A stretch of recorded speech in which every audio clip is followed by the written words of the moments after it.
by Senators Wyden, Senator Cantwell, and Senator Kaine. Now, yesterday, Trump announced a deal with South Korea, and it's very similar to the deals we saw in the past with Japan and EU. All talk, no substance, and raising costs for the average American. So let's go ahead and break some of these deals down. Each time it's the same story. Trump gets up, says whatever pops into his head that day, and the next day it comes out that everything he said, or almost everything he said, was exaggerated, wrong, false. In Japan, on July 22nd, Trump said Japan is going to invest $550 billion in new investment in the U.S. You know what Japan said the next day? It's less than 2% of that. Okay? Meanwhile, tariffs went up 15%. They were 2%, now they're 15%. A huge increase in cost for the American people. In EU, on July 27th, Trump claimed $750 billion in new energy purchases and $600 billion in new investment in the U.S. Following the announcement, the EU said those numbers are unachievable, and besides, they didn't have to obey the agreements. They were non-binding. And again, tariffs up 15%. South Korea, Indonesia, Vietnam. I'd say to the media, when he announces his next tariff deal, you better ask a lot of questions, because the next day, it's all going to be undone. In some cases, Trump has claimed commitments from these countries that they didn't make. We still don't know what the agreement with Vietnam includes, neither do they. They've said that. Trump claimed a deal nearly a month ago, but neither side agrees on what he agreed to in Vietnam. So what is this chaos? Our businesses, our small businesses, our medium-sized businesses, our large businesses need some degree of certainty, and all they're getting is chaos and inflation. You saw the numbers yesterday. So the Trump tariff trade war is a trade war on the American people. We've seen this week the chaos and uncertainty. Business investment down 3%. In good part because people don't know what the tariffs will be. No one knows what's coming when Donald Trump has no plan, no strategy, and he's not honest about what he presents. But we do know one thing. Tariffs are up since Trump took office. Look at the price of goods. Leather, 40% higher. Fresh produce, 7% higher. Cars, 12% higher. Computers and electronics, 18% higher. It is estimated the average American family will pay $2,400 more a year because of the Trump tariff tax. Amazing. That's a lot of money for a lot of people. It's often more than raises people get for the whole year. Okay, when Trump came into office, the EU tariff was 2%. Now it's 15%. Don't look at what number Trump shot out there before. The real change is what it was and what it is. And in almost every case, it's gone up significantly. When Trump came into office, the tariff on South Korea was 1%. Now it's 15%. When Trump came into office, the tariff on Japan was 1.5%. Now it's 10 times that. It's going to cost 500,000 jobs. Meanwhile, if there's one country that's benefited from all this chaos, it's China. Over the past few weeks, Trump has granted the Chinese government greater access to our advanced AI chips. A number of us worked to prevent those chips from being sold to China when Biden was president. They're vital to our national security. Trump's hitting the brakes on new restrictions on other sensitive tech exports to Chinese companies. We had restrictions. So, you know, our kids, our grandkids, and even us, we're going to suffer when China starts catching up and getting ahead of us on key industries like AI, where they can dominate many parts of the global economy and even the way of global thinking. So our national security should never be a bargaining chip, least of all when we're dealing with Beijing. The deals he's made lack transparency, accountability, means of enforcement, what trade barriers are being reduced, who's making sure the investments are real, and if there are investments flowing in, how are we ensuring the money is going to benefit the American people, not one of Trump's billionaire friends, which seems to be the MO of this administration. So this is a deal, all right. It's a raw deal for the American people. Senator Wyden. Thank you very much, Mr. Leader. And folks, because the leader has hit so many of the key issues, I've just got a couple of points that I want to make to supplement his good arguments. First of all, the reason your mortgage rates are high, the reason your grocery prices are high, Donald Trump is pretending to do something productive. That's what this is really all about. And with these agreements, and some of them I can tell you are not much more than a napkin with a few lines squiggled on it, are not opening up markets for our farmers and manufacturers. And on the Finance Committee, we take a special interest in following the money.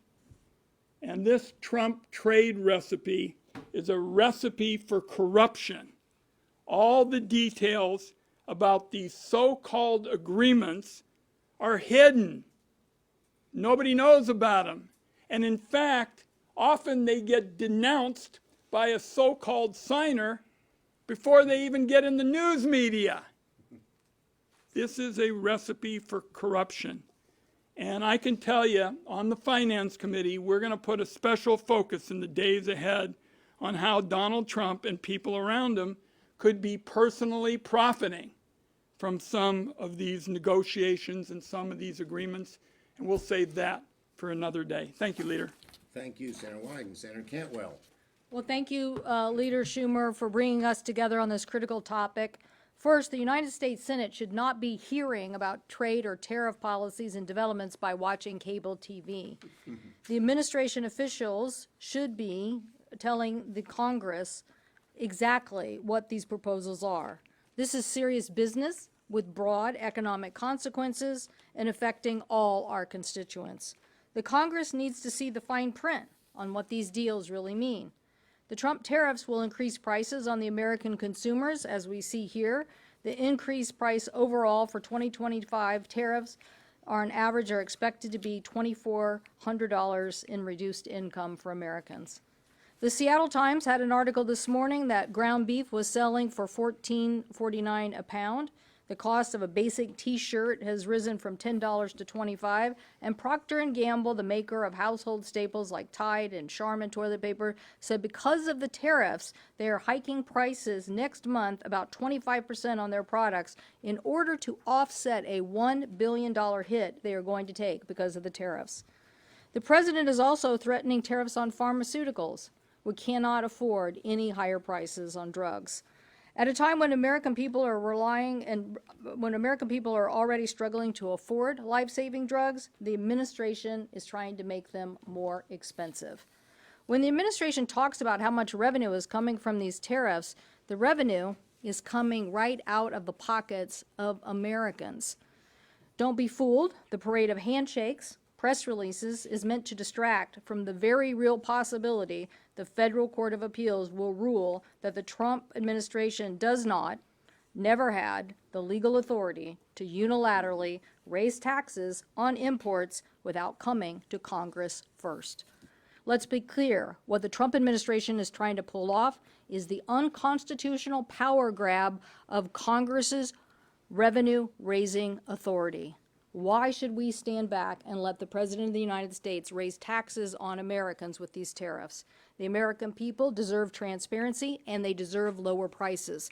They were promised lower prices. Where are they? Thank you, Senator Cantwell. Senator Kane. Thank you.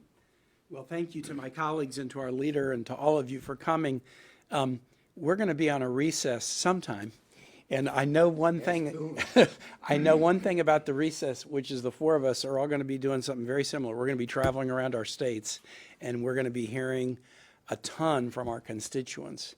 The last time I traveled around Virginia for a week was in April, and I'm going to be doing the same thing next week. And in April, at the front end of this tariff thing, here's what I was hearing.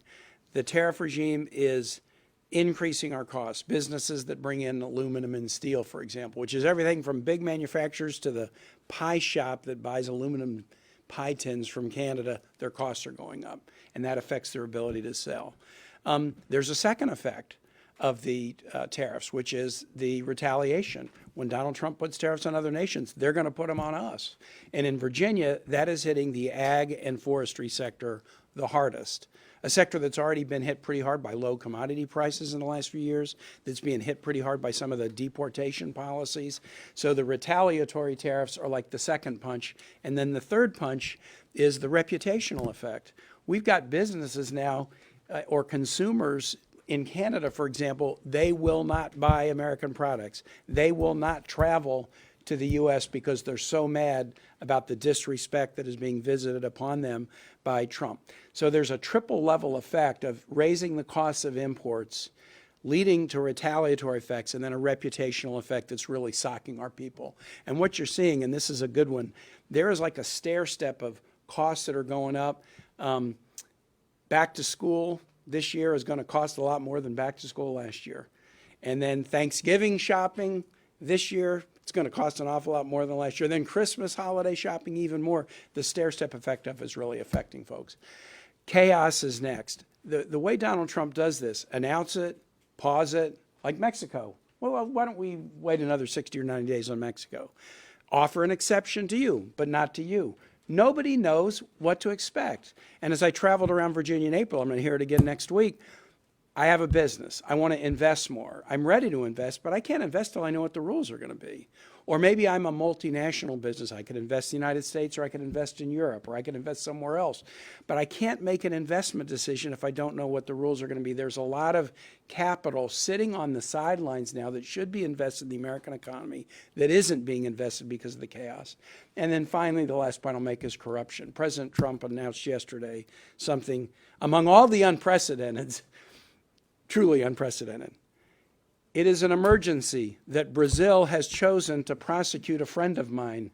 And therefore, as a president, I'm declaring under emergency powers a 50% tariff on all goods from Brazil, a nation where the U.S. has a trade surplus, not a trade deficit, because his friend is being prosecuted. That is not an emergency under IEPA. That is an unprecedented use of that power, and we need to take steps, and my colleagues here and I will take steps to challenge the president's use of the emergency powers in this most unusual way.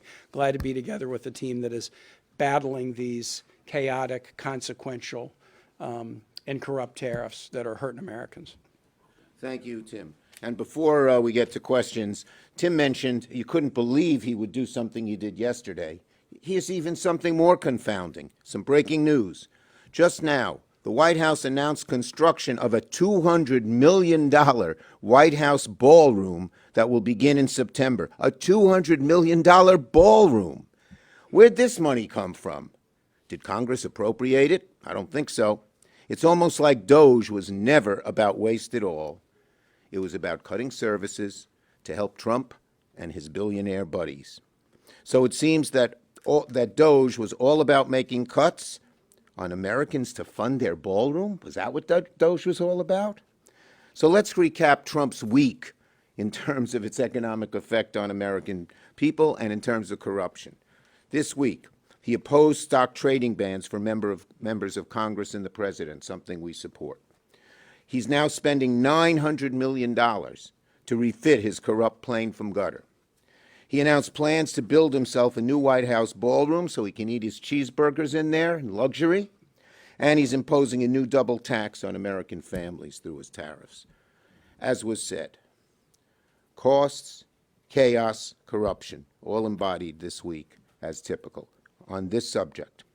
I promise I have a question on the subject, but aesthetically, on the White House construction, it will be almost 2 times the size of the main White House building. Yes. What are your thoughts on that? You're a New Yorker. Listen, I'm happy to eat my cheeseburger at my desk. I don't need a $200 million ballroom to eat it in. Understood. Okay, entree. Senator King touched on this a bit, but the president makes it sound like trading partners are very eager to come and negotiate and that they're happy when all is said and done. But you all travel internationally. You all talk to ambassadors. Reputationally, what is this doing to the United States? It's making Trump's tariff negotiations, tariff threats, tariff chaos is making, first, a fool of the United States in the eyes of the nations of the world. And second, The worst thing is because we care about the average American, $2,400 more in costs? Look at that. It's crazy. And since you mentioned Tim, I was just going to bring Tim over. Yeah, but what was the question? I was so Okay, listening to you. I On wasn't. the world stage, what, Yeah. you know, Well, And Ron can. well, you were just Ron is. about your visit. Ron Wyden is on the world stage. He knows. All of us have been interested in this, but I took a bipartisan delegation to Canada, and one of the principal questions just a few days ago was who they were going to make alliances with other than the United States, because it was clear that they didn't know what was going to happen. They didn't know whether they heard that a deal was going to be on this particular approach, and then it was kind of taken in a completely different direction. So there's no question that the relationships that we have forged over the years, in some cases for decades, particularly in terms of having these alliances, we've got people we can count on, based on what we saw in Canada, are taking a big toll, and we really have no better friend than Canada. So if they're walking and not interested in some of these deals, that's a message. And on a Can I give an strategic, yeah, I was just going to say, on a strategic basis, instead of him allying with our allies against China when China does all kinds of trade imbalances with us and doesn't treat us fairly, he's having them join with China against us. How profoundly stupid and unthought out. Can I give I'm going to give an example. I was in Germany in April to talk to Germany about aid to Ukraine. So I went to Kyiv, Berlin, and Warsaw, and it was all focused on Ukraine. But everywhere I got, before I could talk about my issue, they were like, well, wait, what about tariffs? So here would be the German example. They rewrite their constitution to enable them to put more into defense. They elect a new government that's probably the most pro-U.S. government that they've had in Germany for a very long while. And the government that's elected, the new chancellor, has a mandate, and that's jumpstart the German economy that's been in the doldrums since 2019. So you're meeting with the new government. It's like, we are your friends. We are together with you in Ukraine. We want to put in more. We're pro-U.S. We just got elected with a mandate. You are the biggest obstacle standing in the way of us and the mandate we just got from the German people, because the tariffs are going to hurt this German export economy so badly. So as Chuck said, these are punishing our allies more than our adversaries, and sometimes they're even punishing Americans more than our allies. The president cuts a deal to put a 15% tariff on Japanese products. Toyota stock goes up by 8%. Why? Because even at 15%, it is now cheaper to buy a Japanese vehicle in the United States than one made in America with a lot of content from Canada and Mexico. So we're hurting allies for adversaries, and we're hurting ourselves to the advantage of others. It makes no sense. We're hurting our own countries. Ford announced a $2 billion loss in good part because of the tariffs. Yes. My question is related to what you just said, which is, you've had two IEPA votes, one passed, one probably would have passed if Whitehouse and McConnell had been. Would have passed.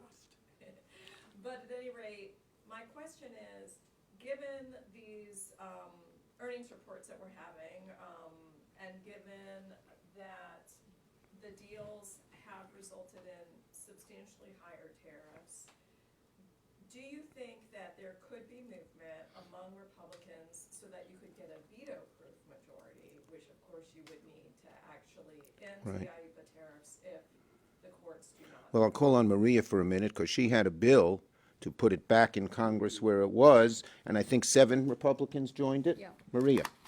Well, And also, if you could touch on section 338 and 122, in case IEPA is overturned in the courts, is there something Congress should do about these other archaic? the courts are looking at these issues now, and the lower court, as you can see, basically said there was nothing in what the president was trying to say from emergency perspective, and we don't think he's following the law as it relates to 301 or any of these.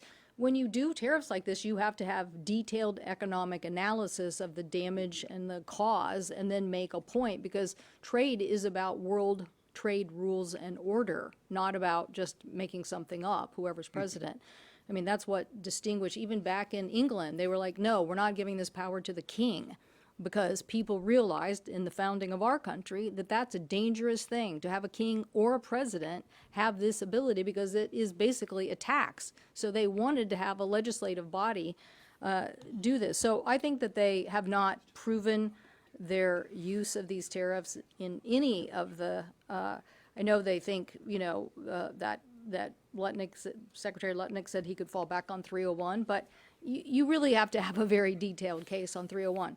So listen, I represent two big companies in the state of Washington, Boeing and Microsoft, who just had great earnings reports. Why did they have great earnings reports? Because they're investing in next generation technology and they're selling into a global market.